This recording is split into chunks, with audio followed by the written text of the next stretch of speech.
வேலைகள் நடத்தணும். 234 தொகுதிகளிலும் நாம் வேலைகள் தொடங்கி இருக்கின்றோம். அதில் ஒரு சில தொகுதிகள் மையப்படுத்தி அதிக கவனம் செலுத்தி கடந்த காலம் அனுபவத்தை வைத்து கடந்த காலம் வாக்குகளை வைத்து நாம் செயல்பட இருக்கின்றோம். அதற்கு நீங்கள் தயார் நிலையில் இருக்க வேண்டும். உங்களிடம் கேட்பதெல்லாம் கடுமையாக பணியாற்றுங்கள். யார் என்ன எப்படி எல்லாமே அதுக்கு பிறகு முடிவு பண்ணுவோம். அதனால இந்த ஆண்டு நமக்கு வருகின்ற ஆண்டு நமக்கு மீண்டும் சொல்கின்றேன், முக்கியமான ஒரு ஆண்டு. களத்திலே முழுமையாக நான் இருப்பேன், உங்களிடம் இருப்பேன். ஊராக வந்து திட்டங்கள், வேலை திட்டங்கள், ஏகப்பட்ட வேலை திட்டங்கள் இருக்கிறது. நீங்களும் கடந்த மாதங்களாக நீங்கள் பார்த்திருக்கிறீர்கள். தமிழ்நாட்டில் நாம் என்ன சொல்கின்றோமோ அது ஒரு பேசும் பொருள் மட்டுமல்ல, கொள்கை முடிவுகளும் மாற்றி அமைக்கின்ற வகையில் அது இருக்கிறது. ஐயா அவர்கள் நம்முடைய வரலாற்றை சொன்னார். அதெல்லாம் போராட்டங்கள், வன்னியர் சங்க போராட்டம் எல்லாம் சொல்லியிருக்கார். இதில் கடந்த 3 ஆண்டுகளாக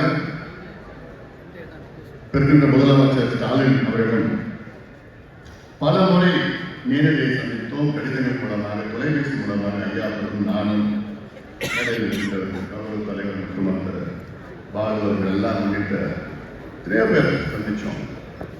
ஒவ்வொரு முறை சந்திக்கின்ற நேரத்தில் எதுக்குன்னா பத்திர புள்ளி. முதல்ல இந்த பத்திரன்னு அதிக தப்பான, இந்த பத்திரன்னு அதிக தப்பான. நம்ம கேட்கிறது இரவு, அதுதான் கேட்கிறது. அதன் பிறகு சரி தேர்தல் நேரத்தில் வேற வழி இல்லை, அவசரமா முடிவு பண்ணணும்னு சொல்லித்தான் அவர் 18-15 விழுக்காடு எல்லாம் பேசி அப்புறம் தான் ஐயா முடியாதுக்கு அப்புறம் நாங்கள் எல்லாம் பேசி முதல்ல பத்திரம் வாங்கிடலாம், அப்புறம் நம்ம அதிகப்படுத்திக்கலாம்.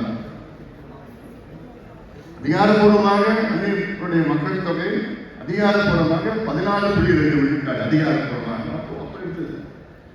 இப்போ 17 விழுக்காடு கேட்ட பத்திரன்னு சொல்லி.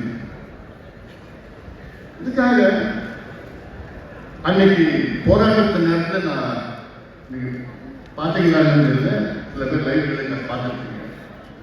37 முறை இந்த 3 ஆண்டுகளில் 5 ஆண்டுகள், இந்த 5 ஆண்டுகள் எடப்பாடி பழனிசாமி அவர்கள் ஆட்சியிலையும் 2 ஆண்டு, இந்த 3 ஆண்டு, 5 ஆண்டு காலத்தில் 37 முறை இந்த இடஒதுக்கீட்டிற்காக, வன்னியர் இடஒதுக்கீட்டிற்காக முதலமைச்சர் அவர்களையும் முன்னாள் முதலமைச்சர் அவர்களையும் அதிகாரிகளையும் அது மட்டுமல்ல போராட்டங்கள் நடத்தியது எல்லாமே சேர்ந்து 37 முறை செஞ்சிருக்கோம். ஒரு சில முட்டா பசங்க ஏதோ தேர்தலுக்காக பண்றோம்னு சொல்லிட்டு அவங்க அறிவு அது 45 வருஷமா போராடிட்டு இருக்கிறார்.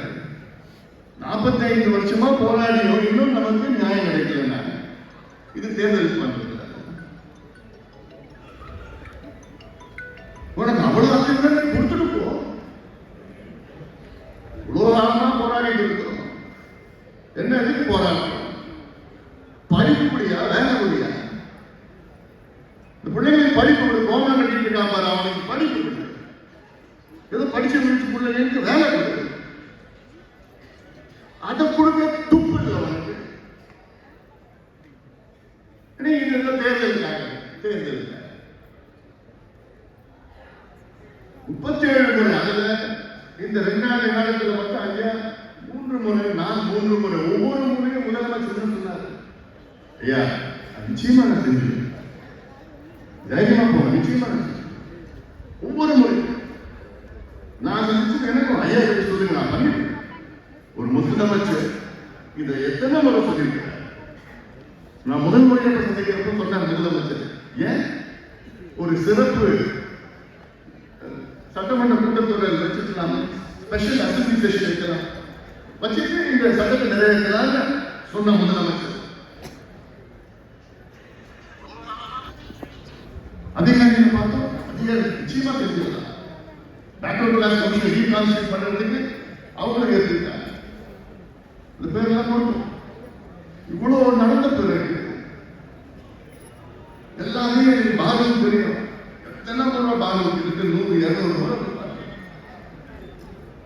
பார்த்துட்டு கடைசியில் என்ன சொல்றாரு, அது பிரச்சனை இல்லை, அது வேணாங்க.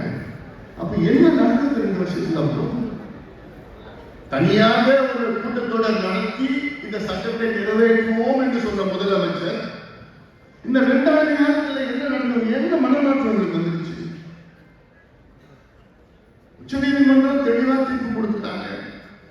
தமிழ்நாட்டில் வங்கிகளுக்கு உள்ஒதுக்கீடு கொடுக்க தடையே கிடையாது, கொடுத்துட்டு போங்க, தரவை சேகரிச்சு நியாயப்படுத்தி கொடுங்க சொல்லிட்டாங்க. உச்ச நீதிமன்ற தீர்ப்புல என்ன இருக்குன்னா, பாப்புலேஷன் மக்கள் வங்கிகளுடைய மக்கள் தொகையை வச்சுட்டா தனிக்காட்சியாளர் குழு பரிந்துரை கொடுத்திருக்கு. நீங்க இன்னும் கூடுதலா வங்கிகளுடைய சமூக பின்னணிய நிலையில மக்கள் தொகை சேர்த்து நீங்க நியாயப்படுத்துங்க சொன்னாங்க. ஏற்கனவே மக்கள் தொகை இருக்குன்னு உச்ச நீதிமன்றமே சொல்லிருக்கு. வேண்டியது சமூக பின்னணிய நிலை. சமூக பின்னணிய நிலையில என்ன? ஒரு உதாரணம், 109 காவல்துறை இருக்காங்க, உயர் காவல்துறை அதிகாரிகள் இருக்காங்க தமிழ்நாட்டில். டிஜிபி, ஏடிஜிபி, ஐஜி, இந்த லெவலில் கீழே இருக்கிற எஸ்பி தான் இருக்காங்க. 109 பேர்ல ஒரே ஒரு மன்னிப்பு தான் இருக்கு. இதுதான் நம்மளுடைய சமூக பின்னணிய நிலை.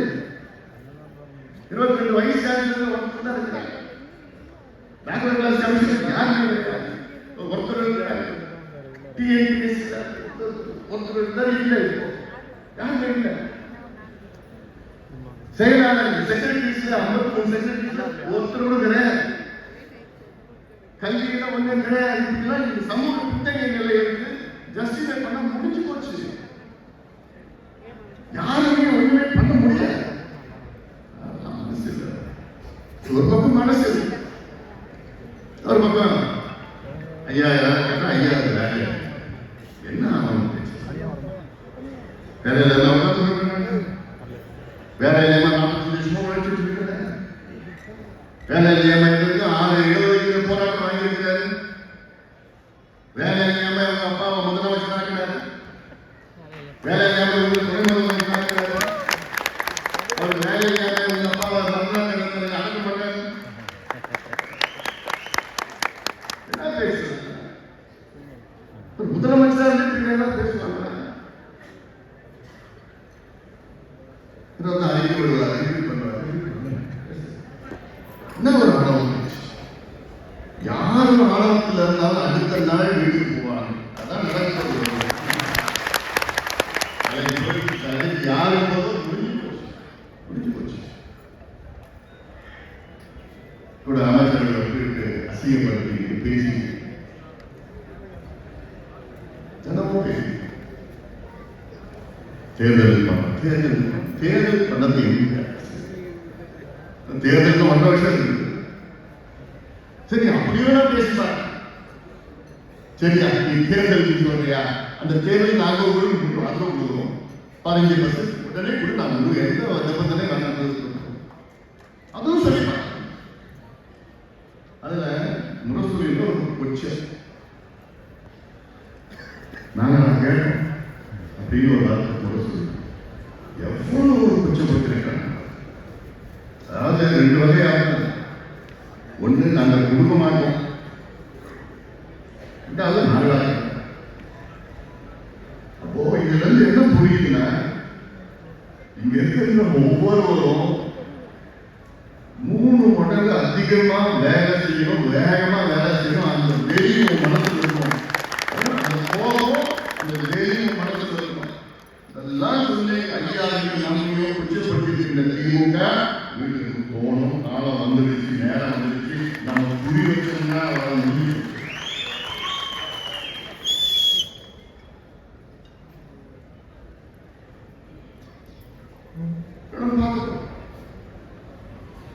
அதன் பிறகு மாநாடு,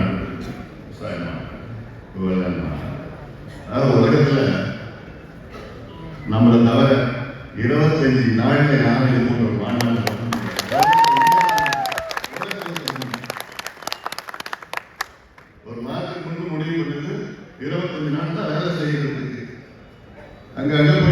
நாங்கள் போய் பார்த்தேன். 25 நாள்ல பார்த்தா 5 லட்சம் பேர் திருவண்ணாமலை கேட்டாங்க.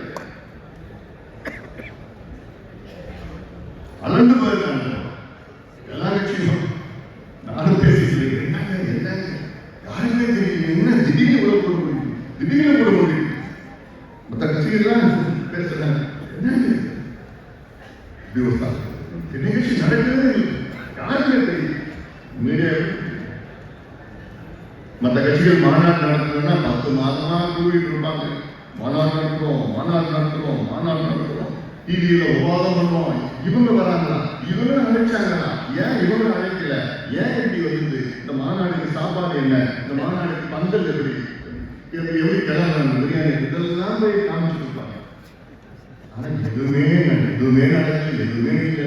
அங்க பார்த்தா 5 லட்சம் பேர் திடீர்னு. இதுதான் பாட்டாளி மகள், இதுதான் பாட்டாளி மகள். நம்ம இதே வந்தாங்க, நம்ம இதே 10 மணிக்கு போட்டோம் மாநாடு. 8 மணிக்கெல்லாம் கூட்டம் முடிஞ்சு போச்சு, மாநாடு முடிஞ்சு. 10 மணிக்கு போட்டோம், இப்பயும் 1000 நம்பர் வந்துருக்காங்க. ராத்திரி 10 மணி காவல்துறை வேணுமே பண்ணிட்டாங்க. காவல்துறை வேணுமே 100 பேர்